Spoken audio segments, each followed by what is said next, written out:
Hello everyone, this is Wet Slicks. Today I'm going to be playing TT Isle of Man Ride on the Edge 3 again. Game I've been really enjoying for a long time now. I have about 80 hours, I think, in the game, or maybe a little bit more. I know a lot of people have had problems with it, and there's all sorts of stuttering and a lot of problems with graphics dropping off or cutting in. But I found the gameplay really nice, very intuitive. Definitely one of the best bike games that I've played, and I just love the thrill of the TT course. But they've added a lot of other courses as well in the game, and this is certainly one of my favorites, if not my favorite. The Clypse course. It's a little bit shorter, so you can do a lap in 5.5 minutes rather than 16 or 17, which is really useful. If you're just looking to get a quick lap in. It's only about 10 miles, just over, or more like 11, and it has a lot of history behind it as well. It's one of the reasons I really liked this. It's not just a made-up course like some of the others. It was a course that was used in some TT races for sidecars and some of the lightweight bikes in the 50s, which is cool. So it gives you some of that history there. But the course itself, I think, has some very cool corners, some really interesting sections, which we're sort of going to be going through and talking about today. I'd kind of noticed that no one's really done any videos talking through some of these courses, so hopefully this can help people, improve your lap times or just enjoy, some of these courses. So I'm sort of planning to try and do all the courses at some point, but in particular, I've been really focusing in on the Clypse course and the St. John's course as well. Some of the real historical ones first. So kind of planning to do those. So we'll jump into this. Go to the rider selection. I was planning to do Superbike, and I've been really enjoying the BMW S1000RR, which Gary Johnson was on in 2022. Just having a look at the setup here. I think the only thing I've changed is the transmission, because there's one section where you really want the bike to be going as quickly as possible down the straight. So I've bumped 6th gear right down, which improves the top speed. So try and mess around with that. I know you can mess with the suspension settings as well and customize those, but I haven't changed anything, I don't believe. And honestly, I don't even know what that is going to do to the bike necessarily. Just quickly having a look at the overall sort of layout of the course. You start in exactly the same place as the mountain course at the top of Glencountry Road in Douglas. You come out of that, but very quickly you take a sharp right-hander and then another that sort of takes you out of the town and uphill, and you have these quite straight sections going really fast. And then I would say the second half of the course is a little bit more winding, particularly when you're coming back into Douglas at the end of the course. I'd say I'd probably practice the first part of the circuit much more than the second, and you'll probably see that if I end up crashing.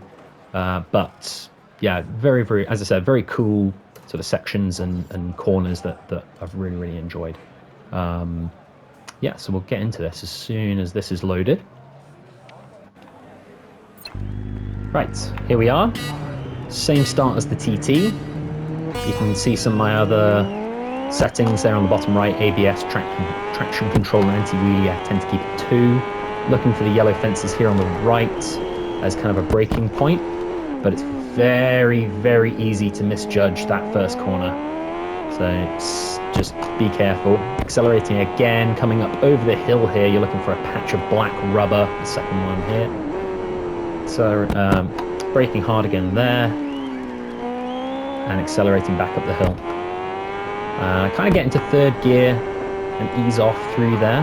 Bit of acceleration, and again back up to 5th gear, looking for the ambulance on the right. There it is. Has kind of a braking point there. Quite a tricky corner that, actually. Staying nice and easy because there is another tight right-hander here as well. And coming up to one of the coolest corners on the circuit. Kind of hated this when I first did it, but brake nice and early because it's very easy to stop you there.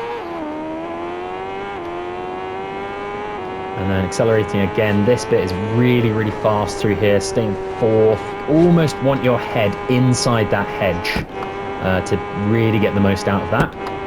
Back up to 6th then, accelerating really hard down here. This is the fastest part of the circuit. I kind of back off into 5th just so I can kind of accelerate through there.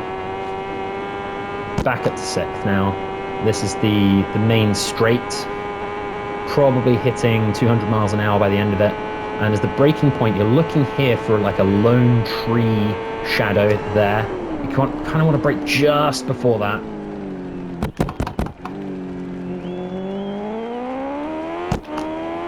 And then this gets a little bit more windy now. You're kind of getting into, I stay in 3rd, accelerating through a lot of these. Back down to 2nd here. This is actually quite tight. There's a lot of like deceptive corners generally, I think, on the island.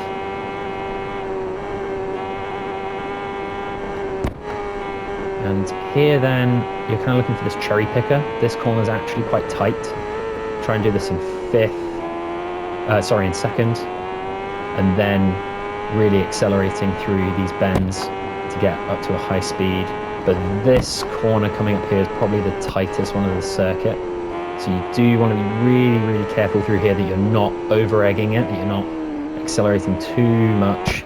This can be quite deceiving as well, because this is really tight. And you're kind of going through this very pretty area, lots of this yellow gorse. There's lots of places you can kind of thread the bike through, accelerating still quite hard and not backing off too much. This series of corners here is quite tight as well. This is probably the other bit that really gets me a lot, is kind of through there. Very, very easy to fall off this entire circuit. This bit I love. You can kind of thread the needle through here. Beautiful. But this bit can be quite deceptive as well. Break a bit more through there. And then you're kind of getting to this point where there's a couple more cherry picker corners, I like to call them, because there's kind of this section here where you have a series of corners you kind of want to take in 2nd, because they are quite tight. And there's a few more cherry pickers around here that kind of mark them off, like this one. So 2nd gear again. And there's another one down here as well. Oh, that was close. This is really tight as well. Probably 1st gear in this bit. And then you're into a big straight. So it's really important to keep a bit of speed through there if you can. But this is also a lot more bumpy. And you're kind of getting to the point where you're almost heading back into Douglas now. I back off into 5th through here. You could probably get a bit more speed out of that, but it's very, very easy to crash, especially that bump there. And then this braking point is also kind of tricky to get. You probably go quite quick through there, but don't necessarily always want to risk it. And then you're back into the town, and this is much more windy sort of territory. A lot of these corners are 1st or 2nd gear. Again, like, there's time to be made up here, but you really risk a lot as well.